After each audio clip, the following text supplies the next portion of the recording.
karyawannya 1000, deskol 800. Nah keuntungannya itu pendapatan sebulan aja tuh kalau nggak salah sekitar 15 triliun sebulan. Gila.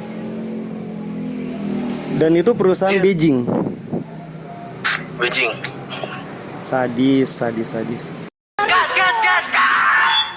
Mana ekspresinya? Assalamualaikum, jumpa lagi sama saya di channel YouTube Tell the Truth, satu-satunya channel YouTube yang ngebahas semua dinamika kehidupan berdasarkan fakta dan bukti yang ada tanpa bumbu penyedap rasa. Yang paling penting langsung dari narasumbernya. Oke teman-teman, kita lanjutin part 2 masalah kisah asmara OJK sama fintech nih, ya kan? Makin seru ceritanya, makin panas obrolan saya sama DC-nya. Tapi nanti ada satu rahasia yang terkuak dan teman-teman harus tahu. Gampang. Pokoknya jangan lupa subscribe, like, comment, and share kalau teman-teman suka apa yang saya sampaikan. See ya. Pinjol ilegal tapi ini kerja pinjol legal tapi punya aplikasi yang ada ilegal. ilegal gitu. Iya, Nah itu gini Pak, saya perjelas ya. Iya. Ada kayak yang saya bilang pinjol ilegal yang dia dari awalnya itu nggak mau, dia nggak mau buat legal, dia nggak pengen buat legal, dia maunya tapi legal. Itu ada Banyak. itu ada. Nah, itu jadi dia ya udah, kalau dia mau legal, dia pertama harus ngeluarin biaya, terus dia harus ngikutin aturan ini itu. Nah makanya dia nggak mau, makanya ada beberapa yang ya udah dia gerak ilegal aja udah, dia nggak punya izin, nggak punya apa, ya udah yang penting caranya dia bebas, dia nggak punya aturan apapun, itu nggak ada. Dan itu yang ditangkap-tangkepin sama polisi kan? Betul. Itu yang kalau Bapak lihat yang marak tuh kayak di Keminfo pernah itu digerebek. Nah, itu salah satunya. Iya. Yang di Pluit tuh. Iya. Nah, itu salah satunya tuh. Nah, kalau misalnya kayak gitu, Pak, kadang ada juga beberapa aplikasi ilegal yang secara nggak langsung itu kayak ngatasnamain. Kayak contoh nih, Bapak ngajuin contoh misalnya aplikasi hujan manis. Aplikasi hujan manis. Nah, terus belum. Nah, terus begitu Bapak mau minta OTP, masuknya dari Indosatku. Nah, itu dia ngatasnamain. Belum.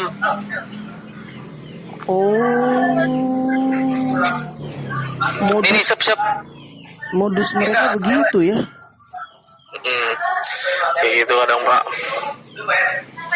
Nah, makanya itu kalau yang ilegal itu kan sebenarnya dicari-cari, cuman kadang polisi juga malas juga ngusutnya kalau masalah keuangan kayak gitu, bukan urusan dia, kecuali kalau emang udah laporannya valid, terus juga laporannya bukan dari perseorangan melainkan dari banyak orang, kayak dari contoh dari bapak sama teman-teman nih, banyak yang nge-report ke API dan API ngebolehin buat diurus ke ini pidana. Nah itu baru polisi gerak ya. Contoh yang di sana Pluit itu udah kelewatan tuh ya. Saya di sini pemain pinjol, emang walaupun saya kerja di pinjol, saya tetap ya namanya orang, siapa sih yang nggak mau duit ya nggak Pak? Iya betul Pak. Saya juga nggak munafik juga, kalau namanya duit ya saya cuma modal foto-foto KTP sama isi asal-asalan terus cair duit ya saya juga mau. Iya. Saya main pinjol. Kasih tahu tuh Patriknya Pak. Tuh kalau Bapak mau ngajuin legal atau ilegal terserah.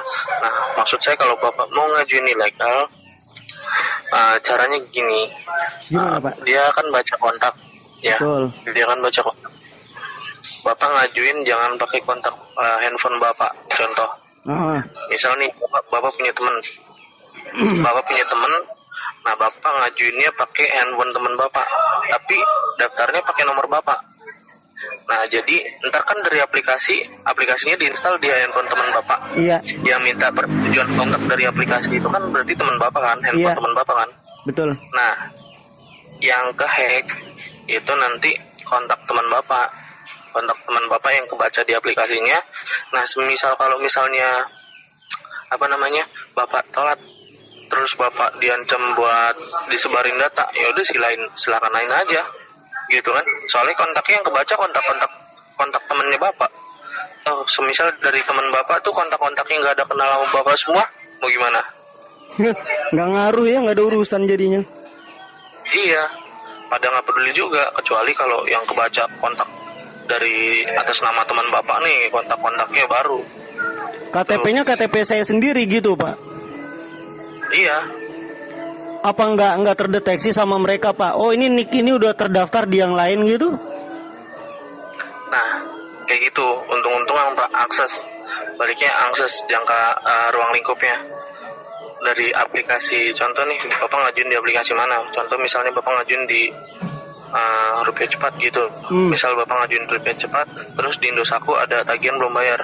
Nah di Rupiah Cepat tuh ruang lingkupnya sampai apa enggak, buat informasi bapak itu ke dia. Kayak gitu. Ini kan kita aplikasi baru. Kita dari OJK, kita ditargetin 5.000 transaksi. Kita ditargetin 5.000 transaksi dalam satu tahun. Nah, itu transaksi harus jelas. Contoh, aplikasi ngiriin ke bapak transfer balik. Itu dihitung satu transaksi. Nah, kita harus dalam satu tahun ini harus nyari 5.000 transaksi buat dapetin legalitas. Buset targetnya. Nah, itu kalau mau dikasih sama OJK. Tapi syaratnya nggak boleh pakai penagihan kasar. Tuh. Tetap OJK minta nanti. OJK setiap akhir bulan itu minta kayak record dari telepon. Itu nanti dicek sama OJK ada penagihan kasar atau enggaknya. Kalau misalnya contoh nih dari Indosatku udah nyampe target nih 5.000, udah clear nih. Tapi dari OJK nemuin dapat record penagihan kasar, udah gagal, ulang lagi 1 tahun lagi, kayak gitu. Halo? Halo. Ya, lah suaranya hilang. Gimana Om tadi? Rucep Hilang gimana? ya? Di sana aja tuh kan karyawannya 1.000 deskol 800. Nah keuntungannya aja itu pendapatan sebulan aja tuh kalau nggak salah sekitar 15 triliun Keuntungan Rupiah Cepat 15 triliun. sebulan. Gila. Dan itu perusahaan Iya. Beijing. Sadis. Ya Makanya dan di sana gajinya segitu tuh deskolnya. Padahal deskolnya 800 orang.